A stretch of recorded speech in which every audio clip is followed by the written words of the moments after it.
Hello?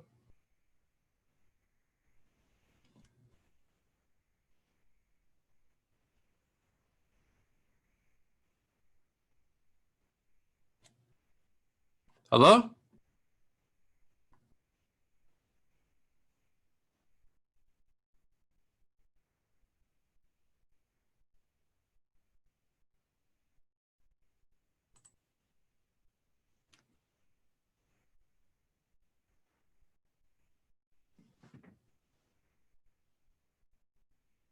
Hey, Bridger. Arthur, how's it going? All right, how you doing? Hello? Sorry, I can't hear you. Hello? Can you hear me now? Oh, there he goes. Okay, perfect. All righty. Can you hear Hey, me? how you doing today? I'm doing great and it's getting better each and every single day. How you doing? Good, I'm doing well. All righty. Where you calling in and where you calling in from? I'm in Salt Lake City, Utah. Uh Yeah. uh So beautiful I'm born and raised here. What about you? Philadelphia. Really? Okay, really cool. Yeah. Yeah, I was You, looking. I was reading your bio a little bit on your website. So do you still do a lot of real estate, or what are you doing right now? Oh, well, I do, uh I pretty much do my show, and then I'm also a partner in the private equity space. Okay. Yeah, so Awesome. I was looking at what you're doing, and you're doing God's work. Waking up the people on how they can actually create and start and build their own funds. And I told a great friend of mine about you, and his name is Gordon Bazar. He specializes in LBOs and in the private equity. And he went to your website. He was very impressed by what you're doing in the fund space. And he wanted to see if y'all can do a 30-minute conference call to see how y'all can create value for one another. Interesting. What's his name? Gordon Bazar. Gordon Bazar. Okay. Yeah, he's an international business expert. He's done a lot of business with Tony Robbins and marketing guru Jay Abraham. Yeah. Yeah, and he I think loves. I saw it. Wait, let's see. Oh, anyways, yeah. Oh, Mhm. sounds awesome. Yeah, we can even dial them in at the end of our interview. Okay, Yeah. that'll definitely work. So I'll give him a call, and then how you want me to actually follow up and set up with you? Yeah. What I mean, I'm saying he could hop on this Zoom call if you've got time at the end, or actually, I have a meeting right at 2, so at the top of the hour. So I don't know how long this will go, but you can send him my email. So send him just to my email, and we can connect from there. Okay, I'll let him know, and then I can drop it in here. My email be easier. okay, Actually, use this. Let's use this one.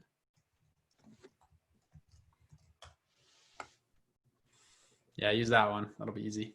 okay. Let me see.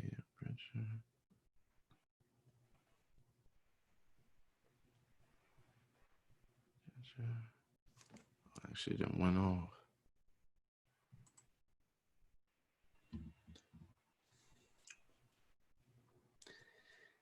Do you want me to record audio on my computer as well and send it to you, or you'll just record the Zoom call? How do you want to do it?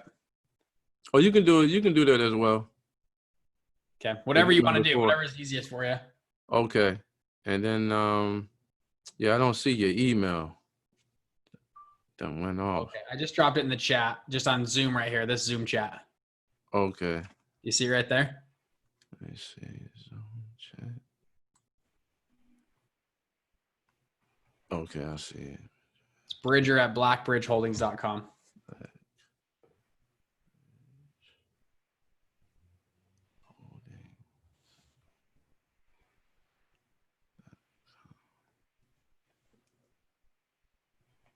Alrighty. Yeah, I will let Gordon know, and then he want to see how y'all can create some value for one another. But he loves what you're doing in the fund space, and that's exactly what he specialized into in the private equity space. Cool. Okay. Alrighty. Now your last name is Pennington, correct? Pennington. Yeah, Oh, Pennington. Pennington. Yep. All right, Bridger Pennington. And who, just help me before we start, who's kind of the target audience for your listeners? Who are we talking to here? Are these entry level investors? Are these guys pretty seasoned? I mean, where are we at? How deep do you want me to go, and where are we focusing on?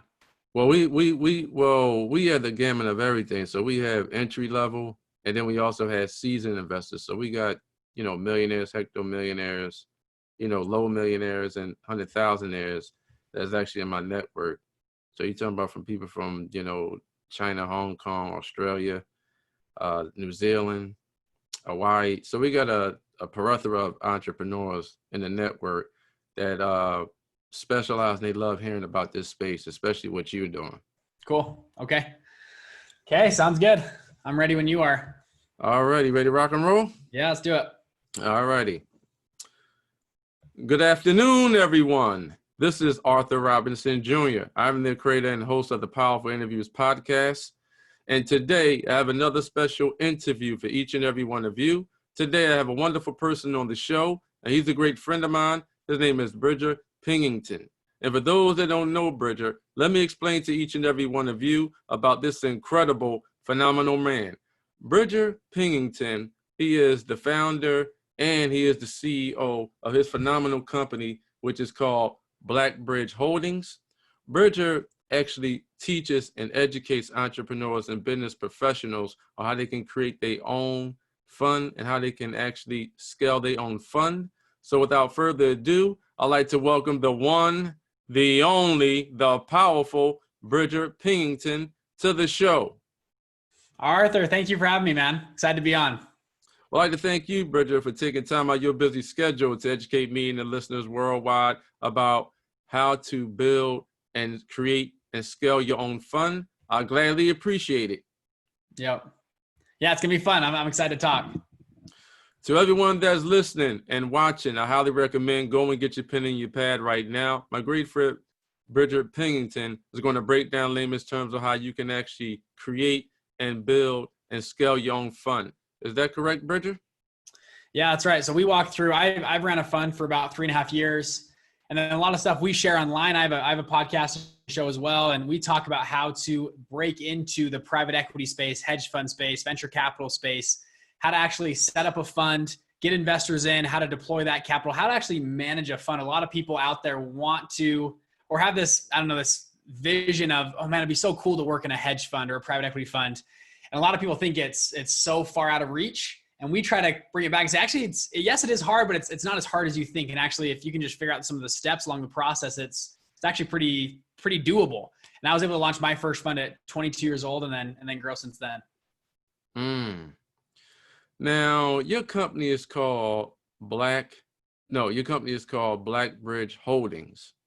And you basically actually empower entrepreneurs and business owners how they can create and build and scale their own fund.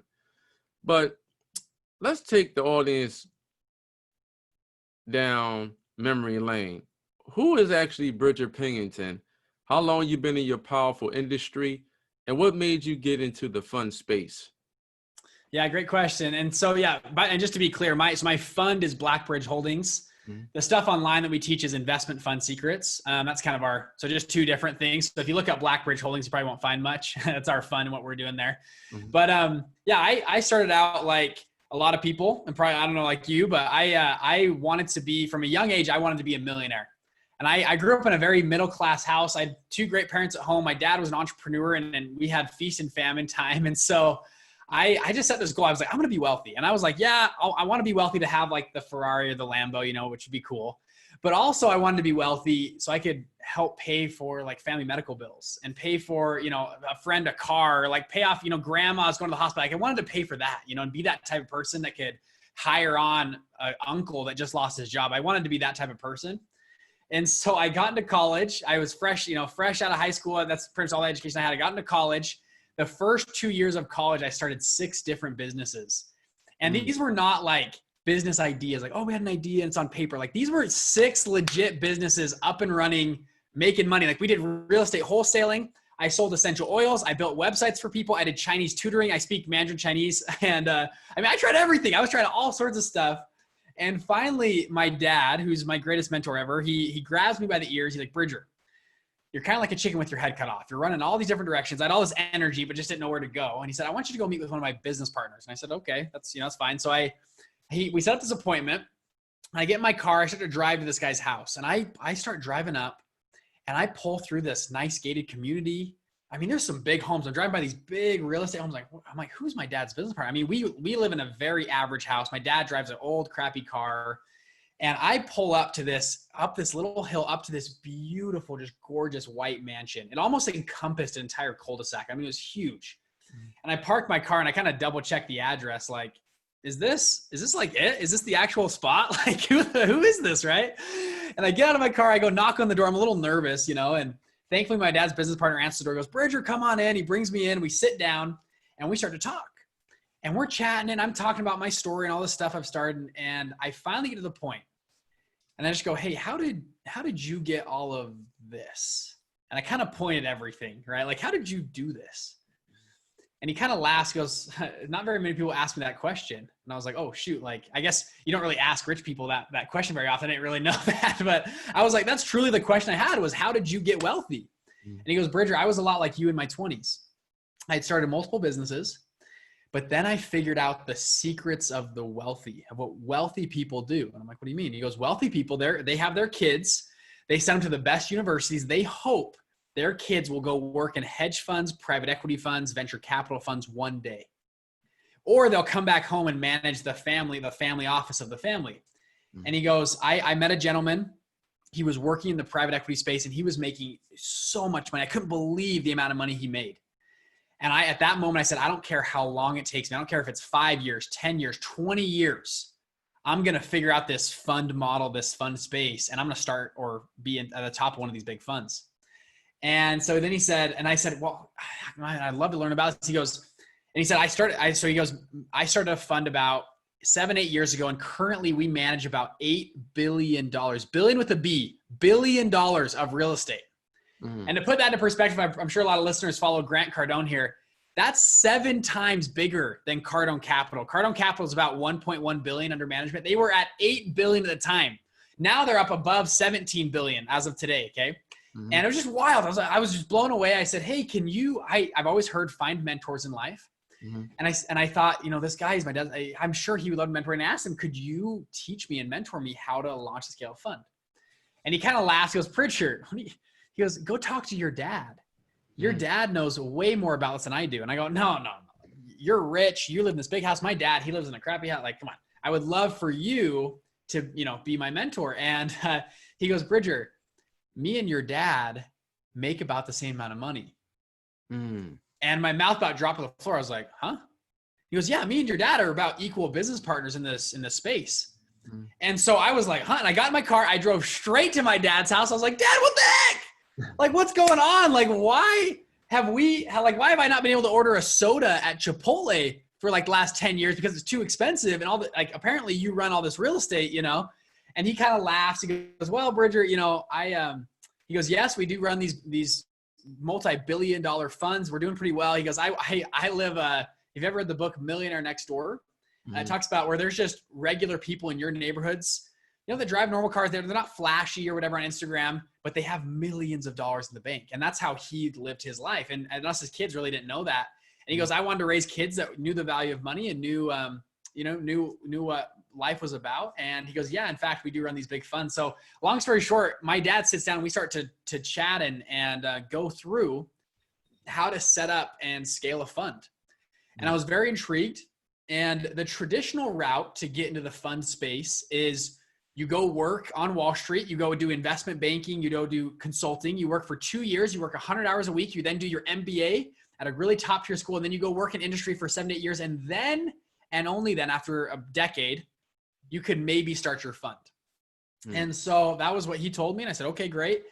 And I was on that path. I actually did an internship at a great firm in Silicon Valley. I got a 6-figure offer, salary, bonus, stock options to go live in the Bay Area, this great offer. And I kind of was looking at my future. And I love the quote, people overestimate what they can do in 1 year and underestimate what they can do in a decade. And I kind of looked at the next decade of my life. And but then I looked at my dad and his partners were all on top of this big fund. And a lot of them didn't follow the Wall Street route. A lot of them didn't even go to Ivy League school. Some of them barely even graduated college. And I was like, that's kind of, there's this disconnect. And I kind of thought, well, I wonder if I could start my own fund and kind of shortcut the process. And so I thought back to a previous company I was working at. they had this interesting opportunity where some of their clients needed funding, needed loans. So I went and met with the owners of the company. They loved the idea. And I was like, hey, I think I'm on the verge of a good fund here, a debt fund where we could do loans to some of these entrepreneurs. So I went back and met with my dad. We sat down, we structured my whole fund out, and I got my whole fund ready to go. I thought it was a great idea. The owners loved it. I had all the partnerships ready to go. And then it was ready to raise some money, right? Like the one thing you need for a fund is money. And I kind of overlooked that. I don't know why, but that's like the basis of a fund. A fund is a pool of money. And us as fund managers get to pull from that pool. We get to invest other places, and the money comes back, and we take a split. That's kind of how a fund works. And so I was like, shoot. And then I thought, my dad is rich. He doesn't spend his money. He likes to invest. I'm his son. He would probably love to invest in my fund. So I remember I sat down, I concluded I was going to go like ask my dad for some money. And I remember it was a late Sunday night. I walked into like his home office, and I sat down. I said, Dad, I want to thank you so much for helping me structure the fund to get things ready to go. I said, how would you like to be our first investor into our fund? And my dad kind of looked at me, kind of smiled, and he goes, Bridger, if I invest in your fund, I would ruin the experience of you going out and raising money on your own. And this would be a crutch that you can never recover from in the future. And he said, I'm sorry, but I can't. And it was a big, tough love moment between me and my dad. And he kicked me out. He said, no, I'm not going to invest in your fund. You got to go figure this out on your own. And it was a tough moment. My dad didn't put money in. I thought, okay. And I took him up on the offer. I went out, hit the streets. After 4 weeks of pitching investors, I was able to raise a whopping $49,000 from 6 different investors. Very small fund. $49,000 in the fund space is very small, super small fund, but it was enough to get started. A lot of these loans we were doing were like $3,000 to $5,000. So we started to do some loans, and I started making money. These are short-term, lending. And we got back a 64% return to our initial investors. And they were ecstatic. They loved it. Since then, we launched our second fund.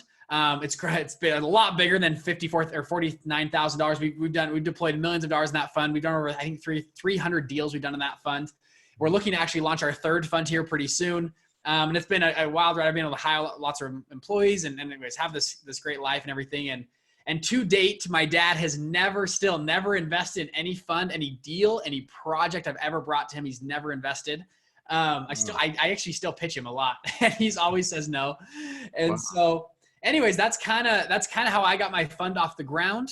And then since then, just to kind of wrap things up, since then, the last year, I've had a lot of people reach out to me. My dad, actually, my brother, as a chief compliance officer to a $300 million real estate fund. A lot of people have reached out to us asking, how'd you guys do this? How'd you start funds? What's going on, right? And I understand the uniqueness of our family. I mean, we sit down at Sunday dinner and we talk funds. We talk about how to structure private equity and hedge funds. And that's what we talk about. It's very unique. I understand that. And so we started a podcast and a show to help talk about how to set up funds, how to start them, especially for people that didn't work on Wall Street, that didn't go to the Ivy League route. That's what we specialize in, because that's what we did. And sharing information about the industry from what we've been able to do. So that's kind of the story of how we got started and how we got going on here. Wow. Now, over the years, you basically, build, a lot of private funds, that's worth, millions of dollars. And, that was good that, unfortunately, your dad didn't invest in the fund. But then you actually did it grassroots style where, you executed and basically took action on what you was actually seeing in your vision. And then basically you got that fund going for $49,000. Then from there, you actually scaled to a bigger fund. And now you're working on another fund and another fund. Can you break down layman's terms about what actually are the benefits for people that are actually into private equity versus a venture capitalist? Yeah, great question. Well, and so the question is between private equity and venture capital, or just the fund space in general? Yeah, just what's the difference between the private equity versus if you're a venture capitalist? Yeah, great question. So all of and including hedge funds in there too, they're all funds. So I just use fund as a general term, as a pool of money. So just basic layman terms, it's a pool of money. Investors put money into that pool. And then me and you or whoever, as fund managers, we get to go draw from that pool, make investments. So a venture capitalist, if you guys have seen Shark Tank, they will invest in just small startup companies, right? Mm-hmm. They're investing, Shark Tank is the perfect example. That's a venture capital style of fund. Other bigger funds, like a private equity fund, they don't do small startups. They do usually bigger scale. A great one's like Sycamore Partners. They just bought Aeropostale, if you heard of that brand. They were going to buy Victoria's Secret, Nine West, Hot Topic. They all are owned by the same company. Mm-hmm. This company has a pool of money. They go and just buy up brands. Other private equity companies they buy privately held companies, usually larger than, I don't know, $30 million usually. Depends on the fund though. And then whenever those investments make money, the money flows back to the fund, the pool, and the fund managers get to split that return between themselves and the investors. And that's kind of why you see fund managers, some of the wealthiest people on the planet. If you look at the Forbes 100 list, it's riddled with these fund managers. You have Ray Dalio, Warren Buffett, you have George Soros, right? Bill Ackman, these incredible super high net worth people. And this is the ultimate other people's money strategy. So back to your original question though, private equity is usually larger privately owned companies. Mm-hmm. Venture capital is usually like upstart kind of Shark Tank style companies. And then even you have hedge funds. Hedge funds is another pool, but they usually trade public companies. So they're trading stocks, they're trading commodities, Forex, so publicly traded entities. So same model, same concept, but they just buy and sell different assets. That's kind of the three main buckets on there. Now we have other people inside of our programs. They do all sorts of stuff. We have one guy, he goes and buys and sells almond farms for his fund. Another guy, all he does is buys up Amazon businesses. You've probably seen Amazon businesses like, everyone's running an Amazon business. He'll just go up and find these young kids. Hey, I'll pay you 50 grand for your business. They say, great, that's a dream come true. He'll buy the business and scale it from 50 grand to like $300,000, sell it 6 months later, and he buys another one. He'll buy 6, 10, 15 of these companies at a time through a fund. So funds can be used for a lot of different places. So he buys them up as a roll-up. Yeah, I mean, there's all different strategies. I think their strategy is they buy them, they scale up the business for about 6 months to a year, and then sell them to a larger firm or somebody else about a year later. Yeah, wow. Pretty interesting model. I mean, you can do funds, real estate funds. There's funds like Cardone. Grant Cardone is a great example. He has a fund because he buys and sells real estate. It allows you just to scale your investments. A lot of people think, well, one day when I'm rich, then I'll invest. Mm-hmm. You got to change that logic around. I'm investing now. I got to figure out good deals now. Money will find me. There's an infinite supply of money right now in the world. There's plenty of money. It's the finding the deals. It's finding good places to place that money, and money will find you. So I tell people, don't let money stop you. Absolutely. Absolutely. Yeah. Grant Cardone, he's a hecto-millionaire, and he's real big in the apartment space, and getting investors to invest in, Cardone Capital. I actually interviewed Grant and his lovely wife, Elena Cardone, with a bunch of my, NFL players who was down there in Miami brainstorming about Cardone Capital and about entrepreneurism. Cool. Yeah. Now, you travel all over the world, and you actually specialize in teaching people on how they can actually create their fund. Now, from your perspective, can you explain to the audience what is the best advice that you have ever received? Specific to funds or just in life in general? In your personal life as well as your professional life. Gotcha. Okay. I think the first one's for funds specifically. My dad taught me this lesson, and I think it changed my life forever. Because I was worried, like a lot of people on here, about raising money. No one will believe me. I don't have a track record. I don't have the name behind, whatever it is, right? X, Y, Z. I don't have the right degree. I didn't graduate from the right college, whatever it is. And my dad, he sat me down one time. He goes, Bridger, I want you to imagine that me and you, and I could give this to your audience as well, me and you just found a Lamborghini Aventador in Billings, Montana. Okay. And let's say this Lamborghini is on sale for $50,000 this Saturday. Mm-hmm. Okay. And the lady selling it, she's going into bankruptcy or whatever, let's just say we've had a mechanic look at it. It's checked out. This isn't like a crappy this is a real legit Lamborghini. It's great, but she just needs 50 grand by Saturday morning. Mm. And he goes, let's say we have a verified buyer in California that'll buy this same car for $200,000 Monday morning. It's already checked out. And just go with me. This is an example. I go, okay, I'll go with you. So he goes, okay, it's all checked out. Everything's good. It's guaranteed. If you can raise 50 grand by Saturday morning, you'll make 150 grand this weekend. And he goes, you can't use any of your own money. Do you think you could raise $50,000 by Saturday? And I kind of thought about it for a second, and I go, everything's checked out. He goes, everything's checked out. It's guaranteed. All you got to do is raise 50 grand from other people. And I thought about it, and I thought about a former boss, a professor, a family friend, an aunt, an uncle, like anybody, right? And I was like, yeah, you know what? I think I could do that. And I was like, yeah, you know what? Like 50 grand, I think I can do it. He goes, what about $100,000? You're still guaranteed 100 grand. I was like, yeah, you know what? I think I could get enough people together. We're going to make 100 grand this weekend. Like dang straight, I could do it. Yeah, I could find 100 grand by Saturday. Right. And he goes, why? And I go, well, it's foolproof. It's guaranteed, right? It's a guaranteed deal. And he goes, aha, there it is. I was like, what do you mean? He goes, you just said it. It's the deal was so good. And he goes, 5 minutes ago, you were telling me, oh, I can't raise money. I don't have the right track record or pedigree. And all of a sudden, you're confident in raising $100,000 by Saturday. Mm-hmm. He goes, because the deal is so good. It's not, I love the Tony Robbins quote. It's not a lack of resources. It's a lack of resourcefulness. A lot of us get in our head that we can't find money or no one will believe in us and on the track record. But I think that example explained to me is if you find a good enough deal, people look past the degree. People look past your age. I'm fairly young. Right now I'm 25 years old. People look past my age because my deal is so good. And I think that life lesson changed my mindset of what was possible. And so right now, when I go out and I never limit myself to the money. Is it a good enough deal? You know, I'll look at a commercial real estate building for $45 million.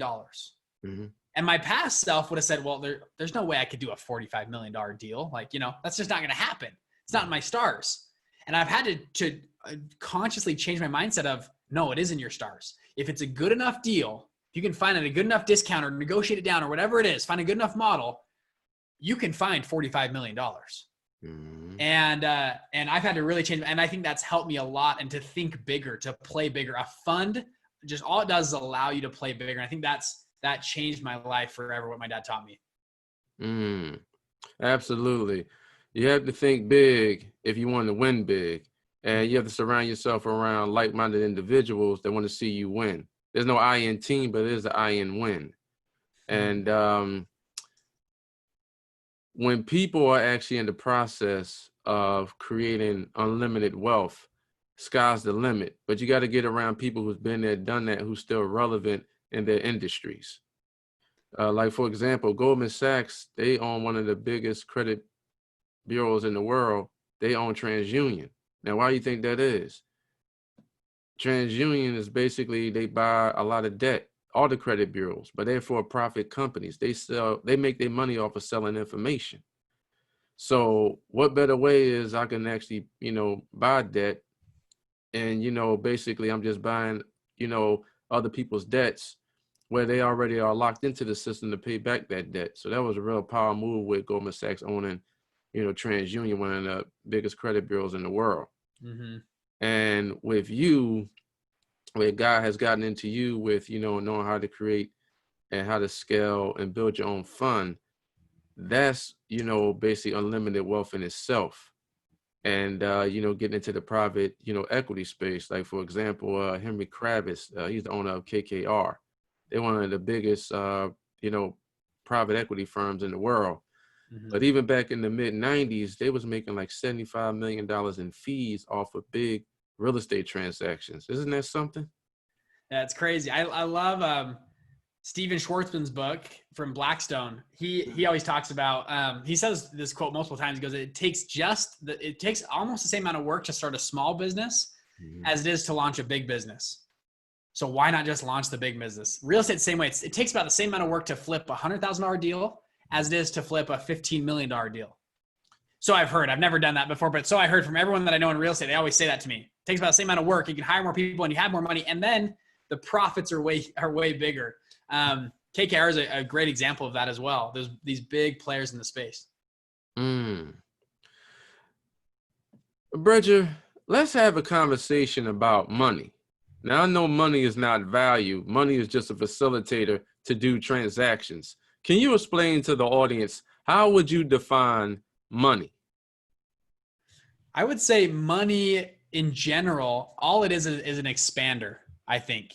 It is an enlarger of who you are. I think a lot of people, I'm probably not listening to this show, but some people have this mantra of, oh, I don't want to be rich because then I'll be a snob, or I'll lose my friends. I don't want to be that rich jerk, right? Mm-hmm. And in my experience, I have met wealthy people who are incredibly charitable. Some of the most charitable people, God-like people you've ever met in your life. And then I've met rich people that are the most awful people that you've ever seen before. Just terrible people. But also I've met poor people who are really charitable. And I've also met poor people who are really mean and jerks and stingy with their money, right? Mm-hmm. And so I think money in general, I think speaking about personal wealth is an expander of who you are. Money just, if you're a good person when you're poor, money will just make you even, a good person, but just at a larger scale. If you're a terrible person when you're poor and you make some money, you'll probably just be more of a terrible person. I think money is just an expander of who you are and a revealer, really, of who you are. Some people, if they're poor, they don't have a lot of money, they live an average life, but then they get some money and all of a sudden they're with strippers and they're doing cocaine, all this crazy stuff, right? And it's like, oh man, I guess that's who they really were. They just have money to live that lifestyle. Other people get a lot of money and they are, buying cars for people and doing all sorts of great stuff, out there. And I've actually met a few of those people, and it's really cool to see what they do and give back. So I think money in general is just an expander of who you are. You said money is an expander of who you are.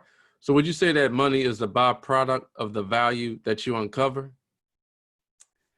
Yeah, in business, I would totally agree. Yeah, the amount of value that you provide to your investors, to your customers, whoever it is, the more value you provide, the more money you're going to receive. Right now there's this narrative online of this war on billionaires, right? There's this war on Jeff Bezos or on Elon Musk. You see guys like Bernie Sanders want to take all their wealth away, right? Mm-hmm. If you hate them that much, stop using their products, right? Stop going to Starbucks, stop going to Walmart and Amazon and, and giving them money, right? If you hate them that much, stop buying their products. But all of a sudden, oh wait, Amazon gave us 2-day shipping. And that's pretty valuable. I really like that. So I'm going to keep shopping at Amazon, right? Mm-hmm. Or Walmart has the lowest prices, or you know what I mean? Now, if they become a monopoly, right? Well, we need to maybe break that up. That's a different conversation. But the fact that you hate somebody just because they've given you a lot of value to your life, I don't think is a valid argument. And that's truly what separates, I think, billionaires or millionaires from billionaires is how much value they provide to the world around them. Absolutely. I mean, Jeff Bezos, he's worth over, $100 billion. And, Amazon is basically the big gorilla in regards to, commerce and e-commerce online. That's where the economy is shifting right now. And then he's also in the process of buying, whole food stores and getting into, the pharmaceutical industry where people can actually, buy their medications directly from Amazon and deliver straight to your door. Now, if that does happen, that's going to put I guess CVS's and a lot of Rite Aids and Walgreens out of business. But that's how he's thinking. He's expanding his thinking. So when it comes to creating wealth, you got to think differently.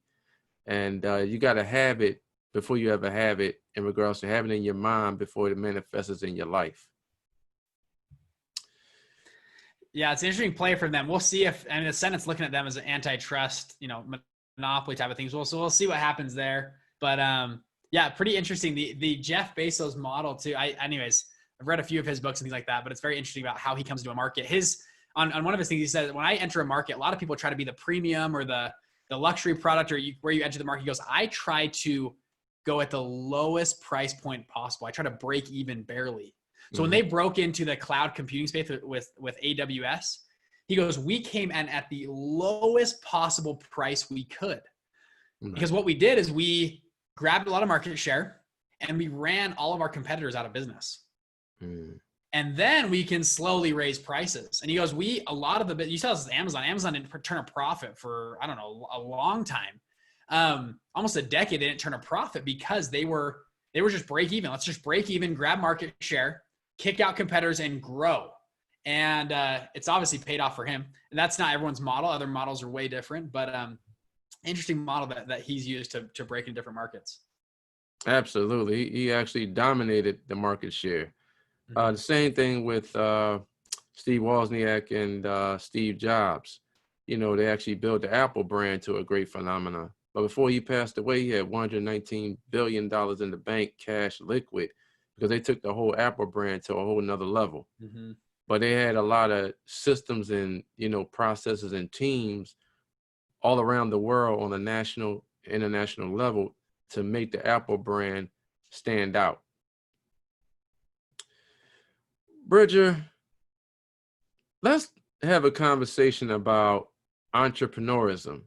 Now, the word entrepreneur means entreprendre, and it was a Latin word, and it was invented in the 15th century in France. And a gentleman by the name of John Baptist, he invented the word, and over 300 years later, that word still exists, which is entrepreneur. So entre means between, and pondre means to take. So it means to take lower productivity and increase it to higher productivity. Can you explain to the audience, how are you increasing your productivity in your businesses? I like that introduction. That was awesome. Yeah, increasing productivity in our businesses. I think in terms of, now a lot of people have expounded upon that entrepreneurship definition. I don't know if I will, but I believe in, and we mentioned this earlier, creating value. And a business is essentially a system. And I think in terms of systems, right? All day. Entrepreneurs, I think, are really good at launching and getting something off the ground and building something. I think there's a moment, I'm in this process right now of switching from an entrepreneur to a CEO. Mm-hmm. And a different definition of your entrepreneur, but entrepreneur to CEO of CEOs are in the business of systems. Mm-hmm. And I truly believe that a business, all it is a system that runs and provides value and spits out money, right? And so for me now, right now, we've hired, I think, 9 people in the last 3 months for our business, maybe 2 months. Mm-hmm. Each person I bring on, I think about, okay, how can I systemize a part of my business with this person or with this software? And as the system gets built bigger and bigger and spits out more cash and automates more things, I can then grow the business even bigger. I love the book E-Myth. I think a lot of people have read that. Talks about working on the business, not in the business. Too many entrepreneurs keep in the business. They think, oh, they're the only thing. And right now I'm in the process of getting out of the business and working on the business. And we've hired on probably more people than we need because we believe that they can systemize a lot of our processes and content and offers we give online, all sorts of stuff we can systemize. And frankly, they can do a lot of stuff better than me. It's all about increasing speed. We think about increasing speed all day, every day. How do we increase our speed from point A to point B? And usually it's, hey, I'm not the best person at doing X. Let's bring on somebody who's a little bit better than me. No one wears all the hats in a business. And so not in a big business, at least, right? You have to bring on people that are better. So that's how productivity has increased a ton in our business because of, I think, bringing on system and thinking in terms of systems. Each person, we make sure they have a checklist, they have systems that they go through, or they're able to build their own system for them. So I think it's a great question about increasing our productivity in our business. And yeah, one last thing I'll add is what we've been doing this last 2 months with COVID, especially. Every morning we do a 9 a.m. daily huddle. So wherever you're calling in from, we all work remote right now. I'm at my house right now. And so we all call in 9 a.m. We do a 15-minute meeting. Everyone goes through their 3 biggest dominoes or tasks for the day.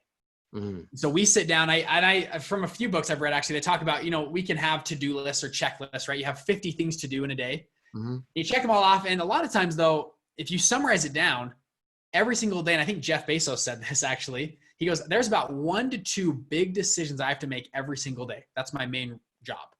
Mm. And a lot of businesses say that is there's usually only about 2 to 3 major things that if you got done every single day, the needle would move a lot faster than just doing all the little to-dos all day. So every day we sit down, everyone puts down their 3 big dominoes of like, hey, I'm gonna hit all 3 of these things, whether I stay up till midnight, whatever happens, I'm going to get at least these 3 things done. Mm-hmm. And we prioritize those 2. And I think that's helped the needle move a lot faster in our business.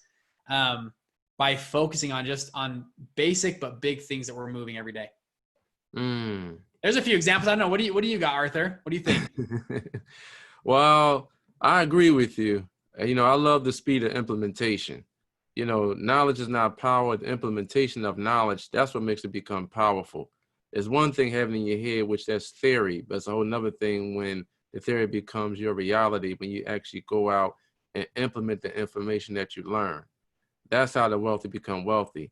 And I'm a big advocate of capitalism. And capitalism basically means I own the land, I own the resources, and I use other people's labor to enrich myself. That's what capitalism basically is. How do you feel about capitalism?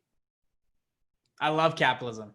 I'm all in on capitalism. We have shirts that are all about capitalism we sell online, because I think capitalism is the reason we're doing this over Zoom right now. The reason we have a microphone and podcasts and computers is all because of capitalism. If we didn't have capitalism, I believe we'd be still stuck in the 18th century right now, technology-wise.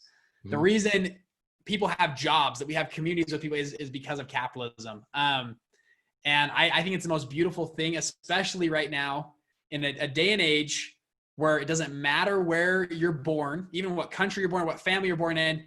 Never before in history of the world, you think back to the Middle Ages, you had to be born in the right family with a landowner to have some money in life. If you were the smartest peasant ever, genius, it's really, you're not going to make anything of yourself, really. In today's world with capitalism, if you wake up every day and you try and you work hard, you can make something for yourself. And Arthur, I was looking at your story. I mean, you did that to a T, right? You grew up in the hood in Philadelphia. I was reading a little about it online, and you did that to a T. I mean, my dad taught me this forever. He goes, Bridger, and all of us know somebody like this, immigrants that moved to the United States from Cambodia or Korea or South Africa or Spain or whatever, they come to the United States, they barely speak English. And within 5 to 7 years, they've got a restaurant, they got a laundromat, and they got another business set up. And they still can't speak English. It's how did they do that? My dad would always point this out. He goes, Bridger, how did they do that? He goes, because they see how amazing our country is, what we have here with capitalism, and that they can create their own future. And he goes, if they can do it, you have no excuse not to be running and scaling your business and being, making a lot of money in life. You have no excuse. And that really stuck with me forever. And I could go on for an hour about capitalism, why I love it so much, and why I hate socialism. I just don't think socialism works. It doesn't incentivize people to do that. Absolutely. Yeah, see, Democrats want to tax and spend, and Republicans, they want to borrow and spend. But when you actually borrow, like what you actually do with, raising funds, that actually make this, world a better place. I think if I could snap my fingers right now, I wish everybody from all nationalities was wealthy, because this will make this country a better place to live in. But you're just going to have the rich and the poor. There's no middle class. But you got to decide what side of the coin you want to be on. Do you want to be on the wealthy side, or you want to be on the poor side? It's just like what, Bill Gates says, being born into poverty is one thing, but staying poor, that's basically on you.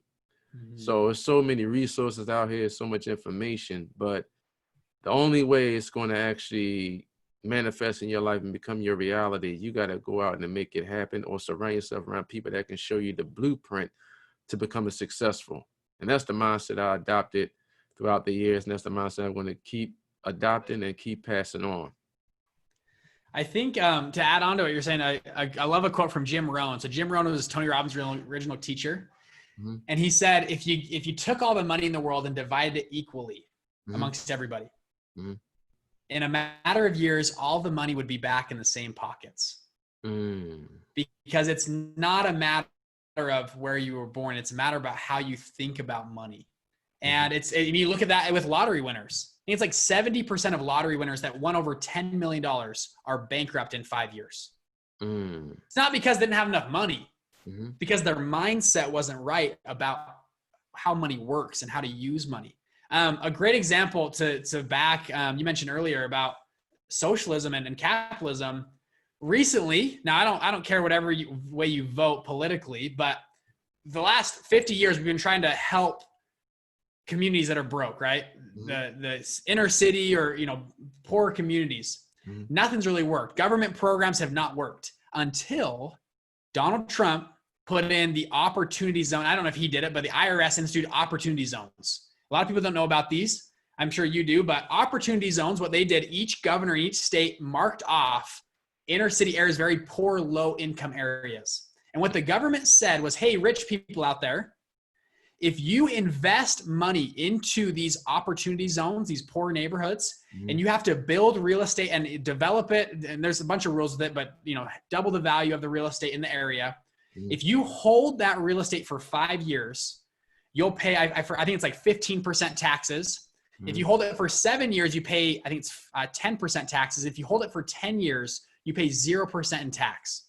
And what happened was about $100 billion instantly went into our low income neighborhoods, almost overnight. Like that is very fast.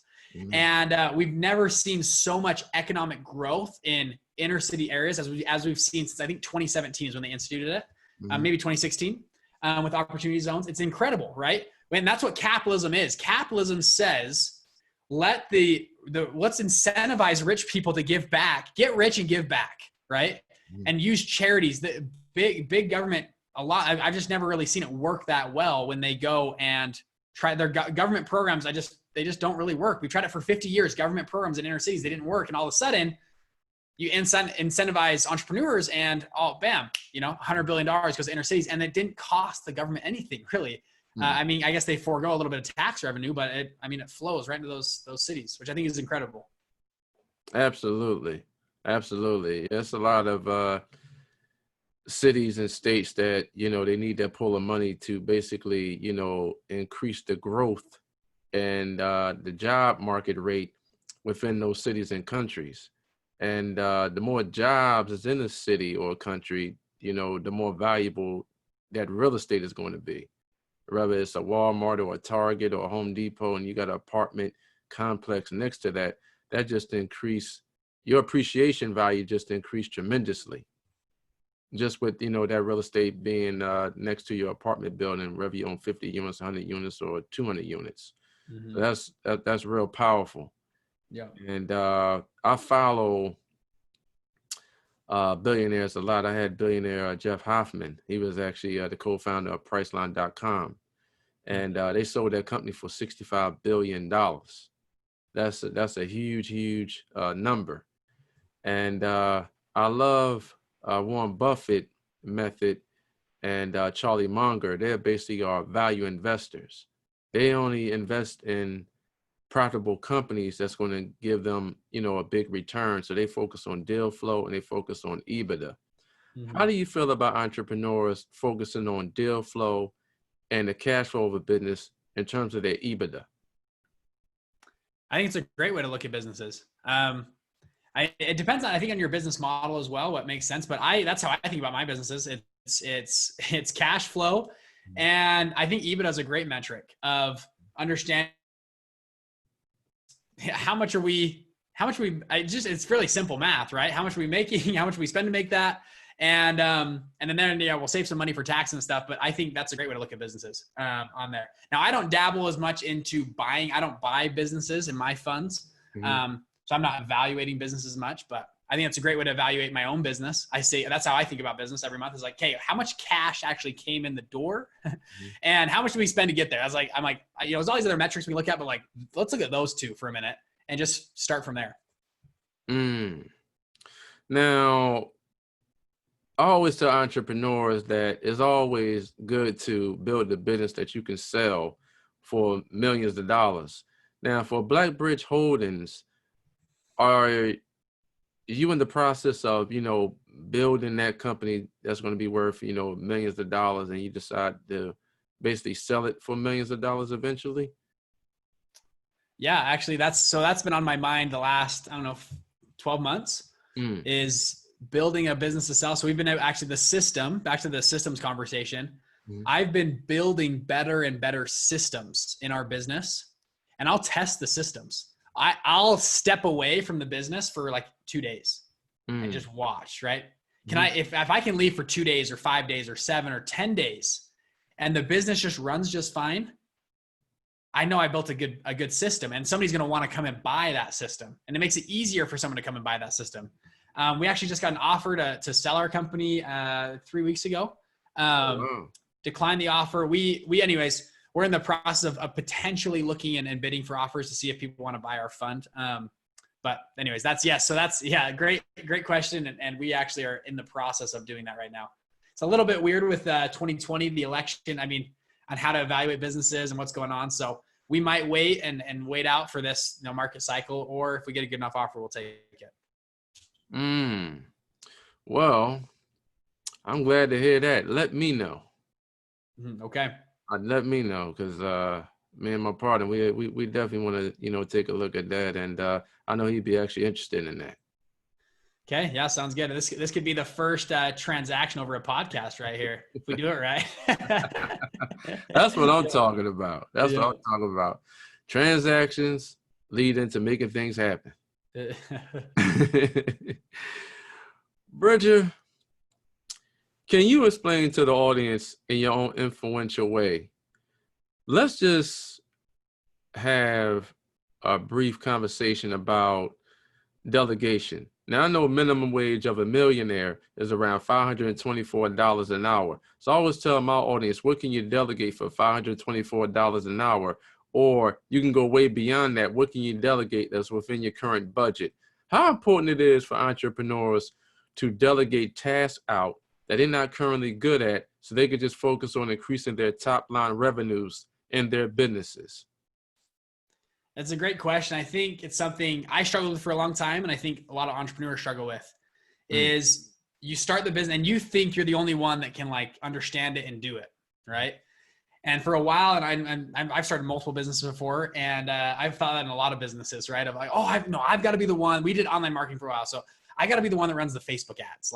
I'm really good at that, and I like that. And I got to build the website, and that's what we did for a while. Or we did real estate wholesaling. I got to do the negotiator. And it was really interesting. An entrepreneur I follow, he mentioned most entrepreneurs like us, we're about a level 5 out of 10, 0 to 10. We're about a 5 in most areas. We have to be, because we just got to do a bunch of stuff. He goes, what you should think about is bringing on people who are 7s, 8s, 9s, 10s in each one of those categories, that they can just go in and do it. And for me, I just looked at any entrepreneur that I knew that was above a 10 or $100 million mark, had teams run it for them. And so I said, well, the system works. Even if it's not perfect the first time, it's going to eventually work. That's the route I got to go. I can't scale with just me.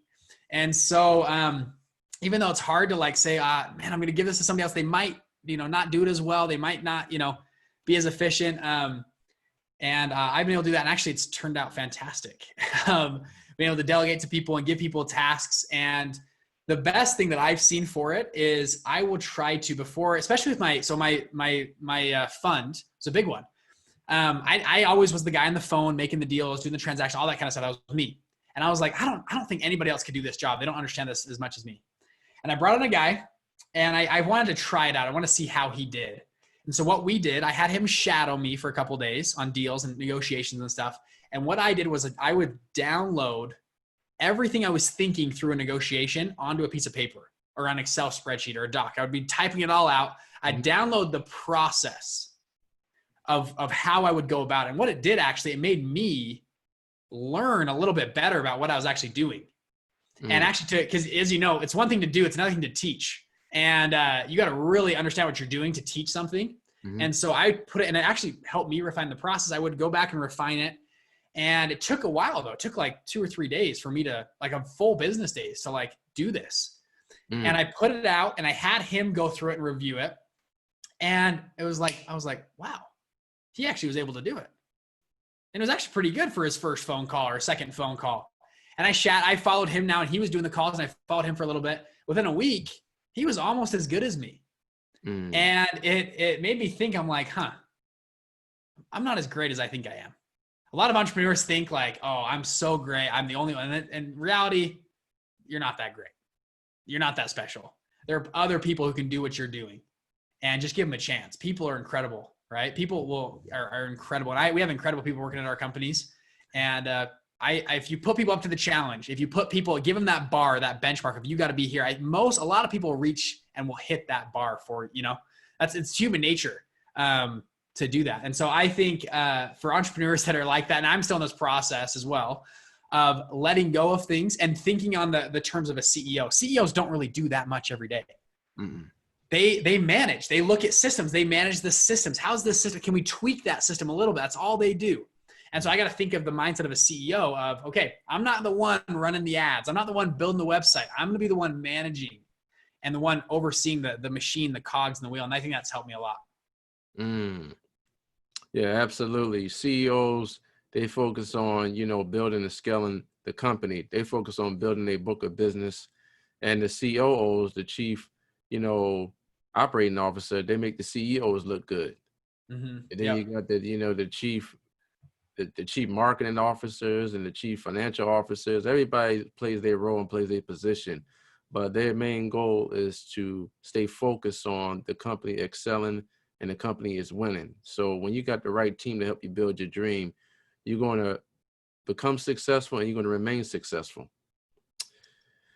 Bridger, I wrote down some powerful words, 10 being the highest and 1 being the lowest. So you can rate them in your own influential way. Are you ready? All right. Accountability. Sorry. Repeat the question. On a scale of 1 billion to 10 billion?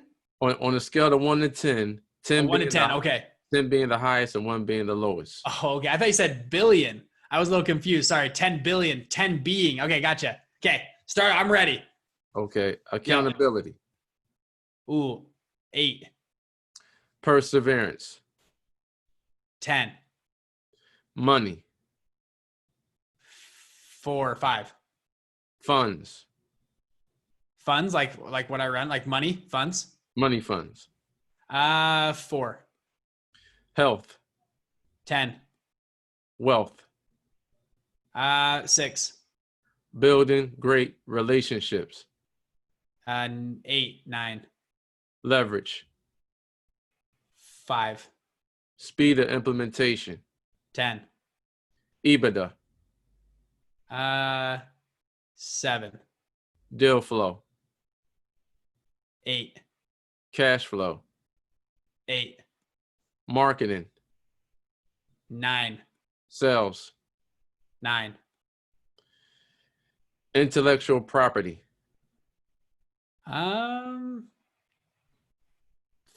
6. Success. 5. Failure. 3. Sufficient.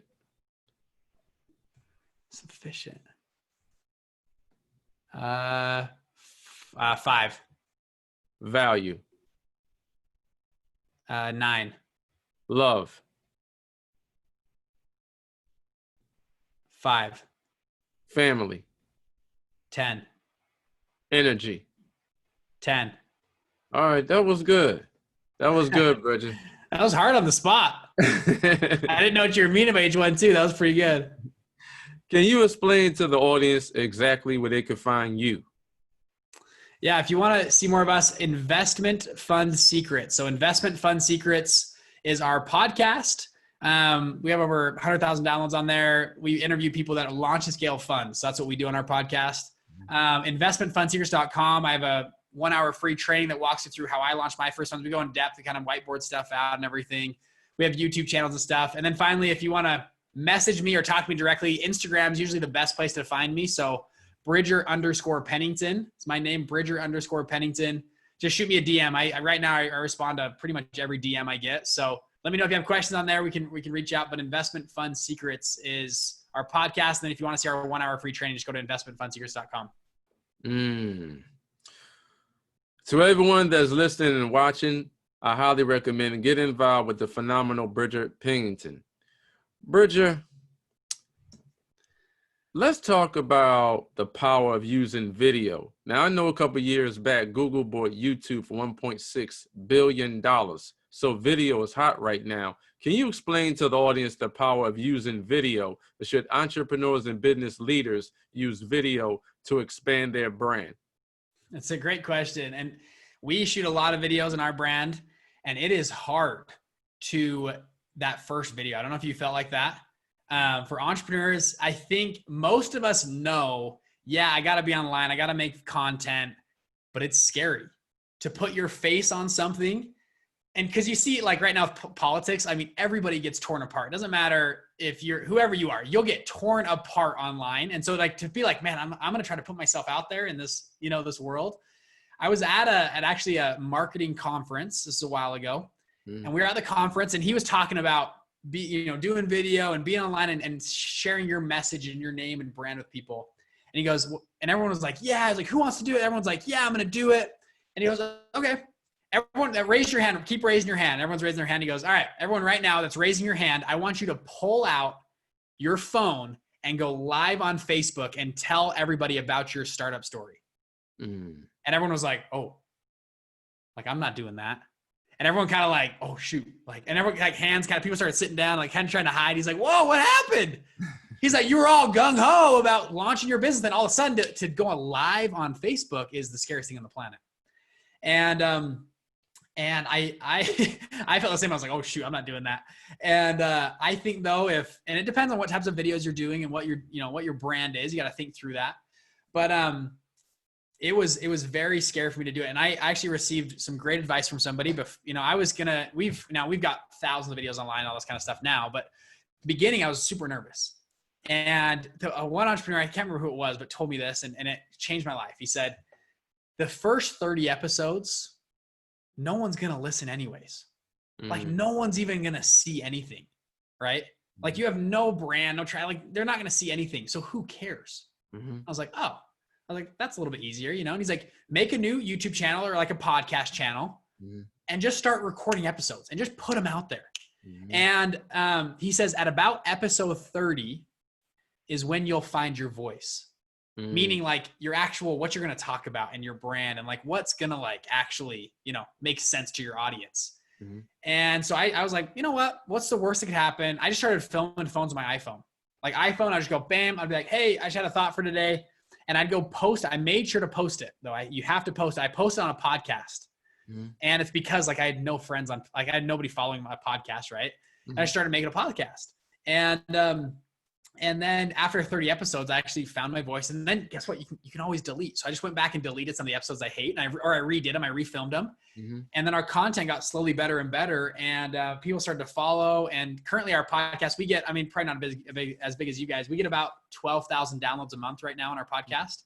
That's We've good. just hit over 100,000 downloads total in about 1 year for our podcast. And so it's been cool to see it grow, right? And that's like all of a sudden like, wow, it's such a brand. And I get so many deals, so many connections, so many people because I have a show and because I have that network. And so if you're on the fence about doing it, last thing I'll say is there's a great episode way back when, The Apprentice.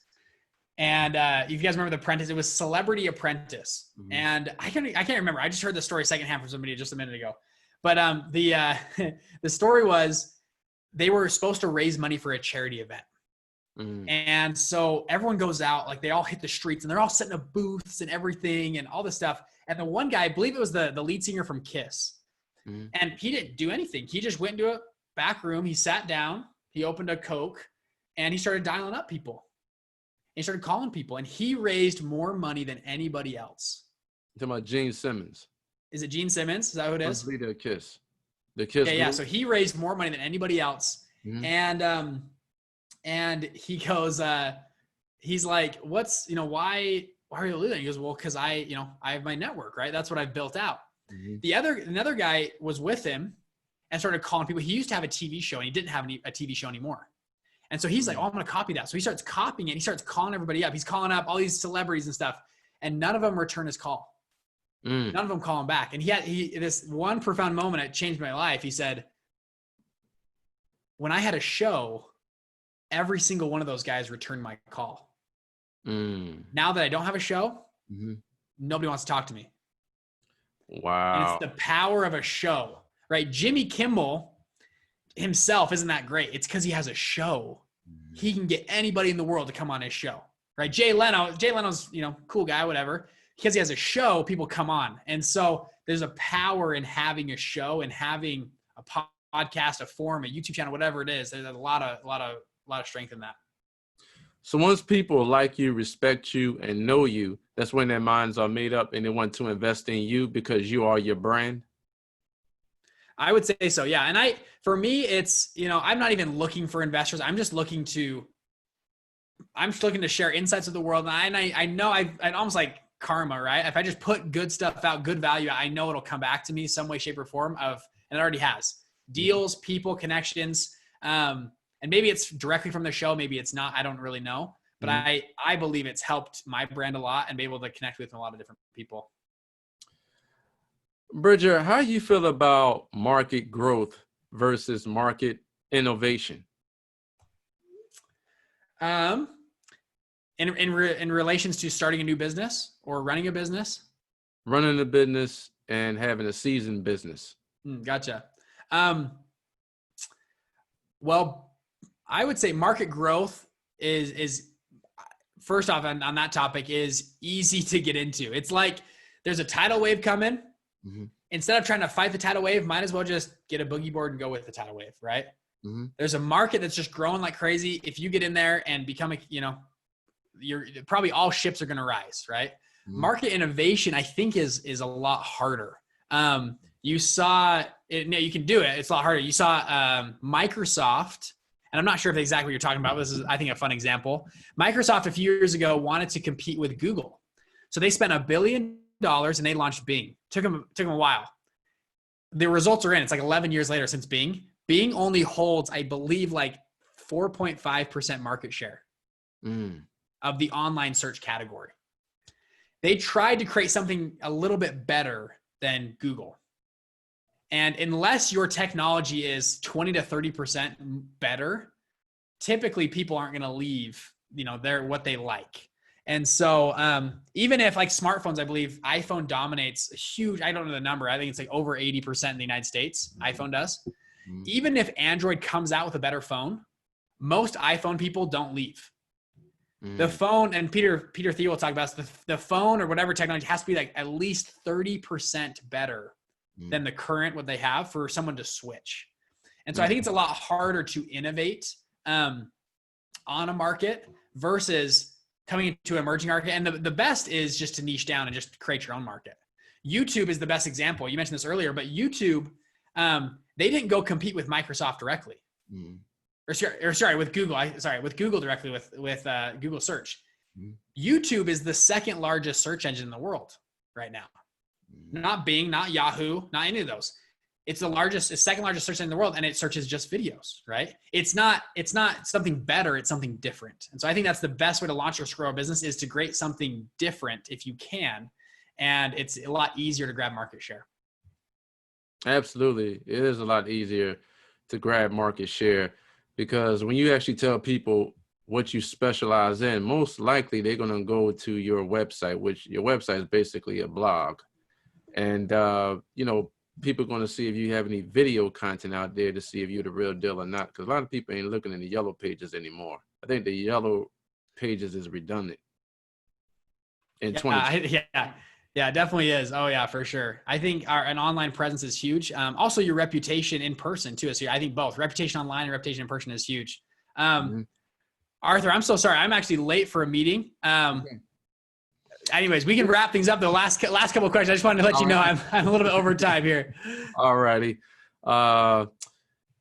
Bridger, I appreciate you coming on my show today because the whole premise of my show is to educate entrepreneurs and business owners that they can live the life that they truly desire, but they have to be open to these important principles. So I don't like what I see what's on the news, so I create my own news. Bridger, what do you like to do for fun? I live in Utah. I love the outdoors. I go mountain biking. Actually, I'm going mountain biking tonight. I love skiing. I love boating. I love being outside and doing all. So yeah, those would be my favorite. I think skiing is probably number one. I'm an avid snow skier. I think it's really fun. And then, boating, wakeboarding, and surfing behind a boat, I think is really fun. Then mountain biking. I love to get outside, get out of the office a little bit. And that's why I really like living here in Utah. By the way, if I could launch a fund in Utah, you can launch a fund pretty much in any city that you're in, okay? If I was able to do it in lowly Utah, you guys can do it wherever you are. Do you have any last pearls of wisdom for the audience?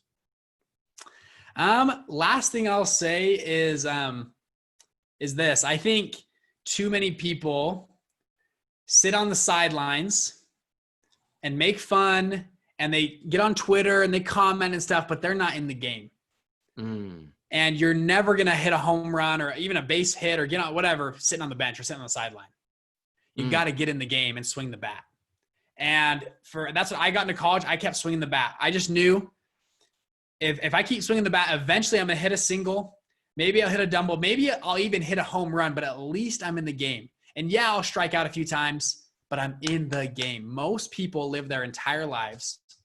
And then you talk to old people, the biggest regret, they are full of regret. And a lot of them goes back to, man, I didn't, when I was 25, I had that business. I didn't start it. When I was 35, I wanted to write that book and it just didn't happen. Or when I was 45, I had another, business venture, but I didn't take it.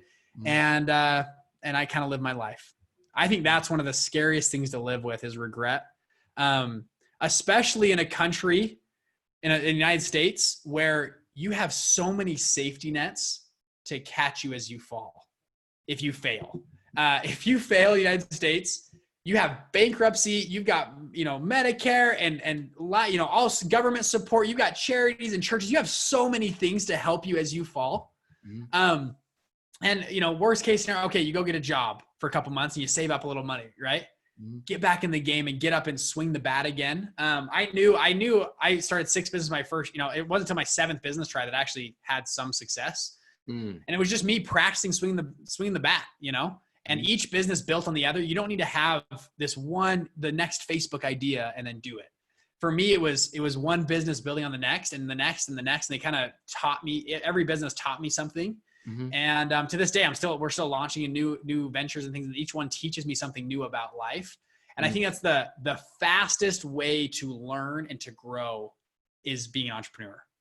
I think there's nothing that'll teach you life and skills and value, the lessons faster than that.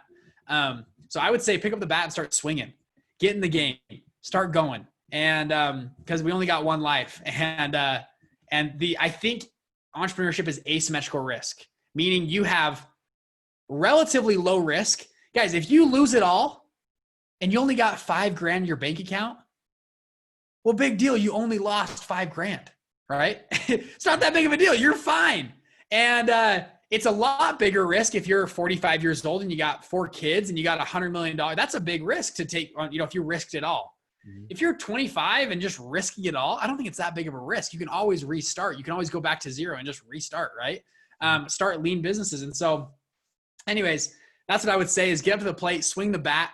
Asymmetrical risk, meaning low risk. And I think there's a very high return. Entrepreneurship, you obviously know there's huge returns with, I think, relatively low risk. It's not high risk, high return. I think it's actually low risk, incredibly high return if you do it right. And so keep rolling the dice, keep getting up to the plate and swinging. And that's kind of my parting thoughts. I'd like to thank you, Bridger, once again for taking time out of your busy schedule to educate me and the audience worldwide about how to create, build, and scale your own fund and about the real principles of building true wealth. I gladly appreciate it. You are a gift from God. Arthur, thank you so much for having me on today. It's been a pleasure. And I got to get you coming back on my show one more time so we can talk in depth about wealth building principles. Okay, sounds good. Let me know. To everyone that's listening and watching right now, I highly recommend get involved with the phenomenal, the incredible Bridger Pennington. You heard the passion that came through his voice on my show today. He broke down layman's terms about how to build, create, and scale your own fund. He also broke down in layman's terms about follow a blueprint or how you can build, create, and scale your own fund. And he also talked about the true definition of entrepreneurship. Go to his website and follow him on Instagram. That's Bridger, B-R-I-D-G-E-R, Pennington, P-E-N-N-I-N-G-T-O-N. He has incredible content that could take your mindset and your business to a whole nother level. But remember, you have to implement this wisdom that you learned on my show today. So to everyone that's listening and watching right now, remember that the strongest asset that each and every one of you have is your brain and what you think about and what you take action on, that will become your reality, and your mentality creates your reality. May God bless each and every one of you, and bye for now. Thank you, Bridger. I really appreciate it. Thank you so much, Arthur. It's been a pleasure. Have a pleasant day, everyone. Okay, that was awesome. Thank you. Thank you. And I'm definitely going to let Gordon know and see if we can set up that conference call with us. Okay, sounds good. And yeah, I can send you over if you want to buy our fund. I guess we're going to take it to market here pretty soon. So if you actually are serious about wanting details, then I can send you some details. Yeah, send me some details. And you have my email, correct? Yeah, I do. Yep.